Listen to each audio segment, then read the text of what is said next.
Hey mamas, I'm Yael, and in today's homeschool update, we are going to be talking curriculum, routine shifts, books, and December plans. So first, let's start with curriculum. In my last homeschool update, which focused solely on curriculum, I mentioned that we were going to be adding back in some curriculum and curriculum supplements to our learning. And so for my kindergartner specifically, we have so far added in Get Ready for the Code. So this is Explode the Code series, level A, Mind Benders, which she's absolutely been loving, building thinking skills, and finally, I purchased Singapore Dimensions workbooks for her level. If you saw my curriculum choices for kindergarten, you'll know that I had mentioned at first that I didn't want to get the workbooks and just stick with the textbooks. But the reason why I chose to buy these workbooks is because I noticed she just needed something to do as far as independent work and being able to review some of the concepts that she was learning in the textbooks. Going back to the Explode the Code book, this has been, again, so helpful for her to do some independent practice. And all of the exercises that she does for each letter are basically the same. So she's being able to practice all of her different beginning sounds and tracing the letters, things like that. And so that has really reinforced all of the things that we're learning in her reading curriculum and even in her handwriting curriculum. As far as this book goes, she's really enjoyed using attribute blocks, which is what you use with this curriculum in particular, and being able to do all of the tracing of the blocks and matching them up to learn how to identify those different attributes. Now, as far as my second grader goes, we have started to add primary analogies. Again, book 1, we're picking up where we left off, and we do just a few pages at a time for this one, and she is able to do it on her own. So I'm so proud of her for that. She's also able to do mind benders alone. This is for grades 1 through 2, and she's really been enjoying it. She really loves the puzzles that are in here. Then we have building thinking skills, and this is level 1 for grades 2 through 3. I was extremely hesitant about getting this for her, but I really do love all the things that she's able to practice in here. It's been pretty good so far. We literally just do like 1 page at a time, so it's pretty slow going right now, but I'm doing that intentionally so that she doesn't get overwhelmed. Last but not least is handwriting, and so my second grader is practicing her handwriting in Handwriting Without Tears. And honestly, she's doing all right, but I think that, so we're picking up in the last part of the book, and she's not really enjoying it, to be honest, and it's more something that I already had on hand that I wanted to pick up and use to help her practice her handwriting. So I'm currently on the lookout for something that's a little bit better, that's going to work better for her interests and her grade level and really help her to hone in on making sure that she's writing nice and neatly and taking her time doing it. So if you have any suggestions that you want to leave me in the comments that work really well for your kids, please share that. I do appreciate it. I also just started to weave in some grammar practice, and I'm using Firstie's grammar from Teachers Pay Teachers. It's going pretty well so far. We're just taking it, again, a little bit at a time. Now, beginning in January, I am looking forward to introducing the Montessori Great Lessons. There are 5 great lessons that you can do with your kids, and they're just a collection of stories that introduce overarching topics for the child to explore. The first being the coming of the universe and the earth, and this covers geology, geography, astronomy, things like that. The second great lesson is the coming of life, which involves things like biology, botany, and habitats. Third is the coming of human beings, and this focuses on who we are as people, our identity as human beings.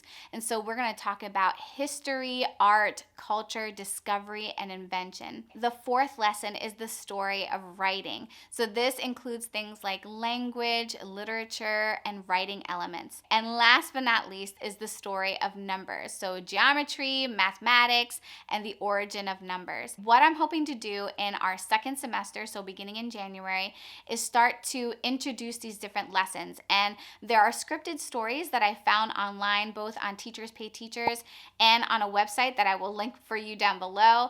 And it has just a great storyline to help the kids really build their interest and curiosity in each of these overarching categories. So I'm hoping to use that to start to do different projects with them and dig into history and all of these different things so that they can really get a well-rounded perspective and knowledge about all of these different topics and categories. That's my game plan in January. I'm so excited. I'm so looking forward to that.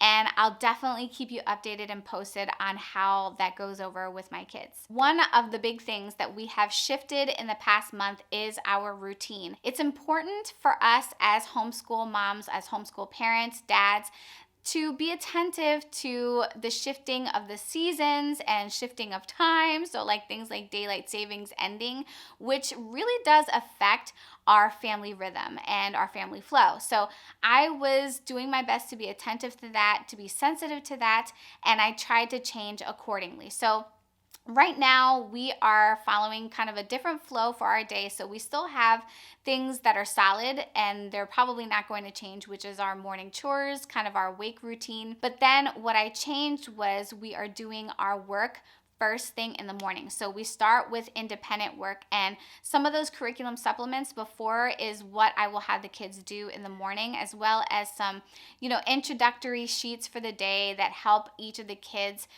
practice their different skills in different areas. So I have a sheet that I got from Teachers Pay Teachers specifically for my second grader. That's been really helpful.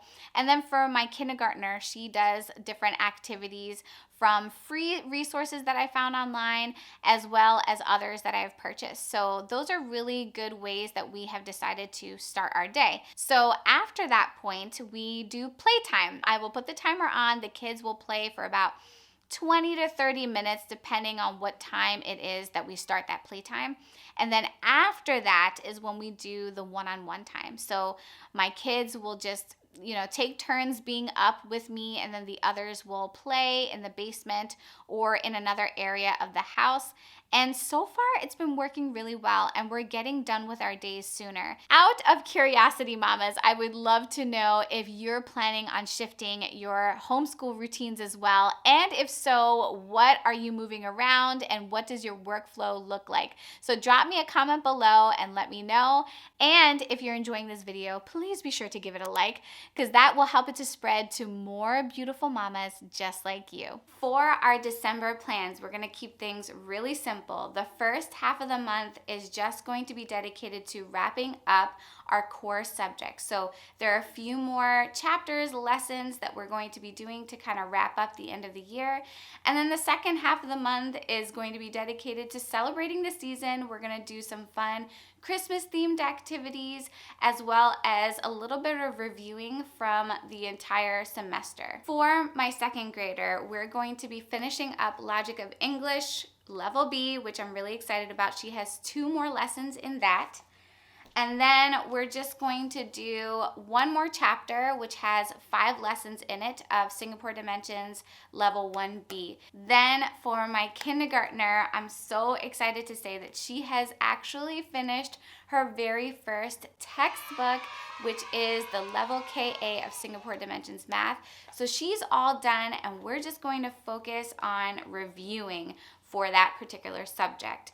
And then finally, for Logic of English, we're going to be doing about 3 more lessons and an assessment, and that will take us into the next semester. Now, as far as ReadAlouds go for the month of November, we definitely didn't do as many as I would have liked to and planned to, but the one book that I loved and my kids really loved was My Heart Fills with Happiness by Monique Grace Smith, illustrations by Julie Flett. This beautiful little book features Indigenous culture and voices that talk all about what fills their hearts with happiness.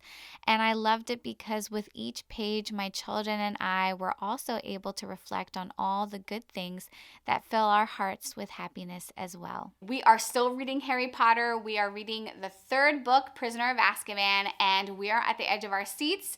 We are almost at the end, so I'm excited to finish this book with the kids, and I promised them that we would see the movie with our friends. So the kids are excited to get to the end of the story and be able to sit with their friends and watch the movie. There are a number of read-alouds that we're going to be doing in December that are Christmas themed, winter themed, and a lot of these we have on hand, but I definitely am planning to run out to the library and get some more. And then for my toddler, there are a few sensory books that I picked up last year that are really sweet, as well as this book by Karen Katz. It's called Where is the Baby's Gift? And it's completely in Spanish, so that'll be a fun read to do with him. It was an open the flap kind of book, but my children before have since ripped out a lot of those flaps, but it's still a fun book to read. Mamas, thank you so much for joining me in today's homeschool update. I hope you enjoyed it, and if you're new, please consider subscribing so you don't miss any new videos on all things homeschool. Take care, be blessed, and I'll see you in the next one.